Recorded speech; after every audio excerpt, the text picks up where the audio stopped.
Ever wonder why your toaster gets hot while the plastic handle stays cool? Or why your smartphone doesn't melt when it's processing a million tasks? The secret lies in the realm of conductors, non-conductors, and semiconductors.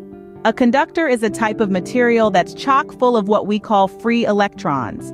These free electrons are not bound to any particular atom and can move easily within the material. When an electric current is applied, these electrons move, creating an electrical flow.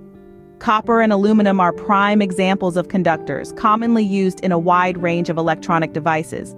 In contrast, non-conductors, also known as insulators, are materials where free electrons are scarce or non-existent.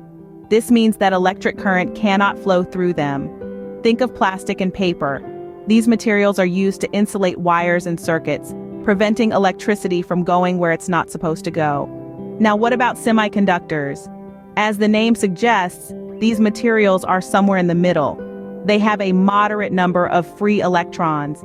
The fascinating thing about semiconductors is that under certain conditions, we can manipulate them to behave as conductors or non-conductors. A common example of a semiconductor is the silicon found in your laptop or smartphone's integrated circuits. So to summarize, conductors are materials abundant with free electrons, allowing electricity to flow freely. Non-conductors lack these free electrons, preventing electrical flow. Semiconductors, the chameleons of the group, have a moderate number of free electrons and can be manipulated to behave as either conductors or non-conductors. In the world of electronics, understanding the properties of these materials is fundamental. It allows us to harness electricity and create the myriad of electronic devices that power our modern lives.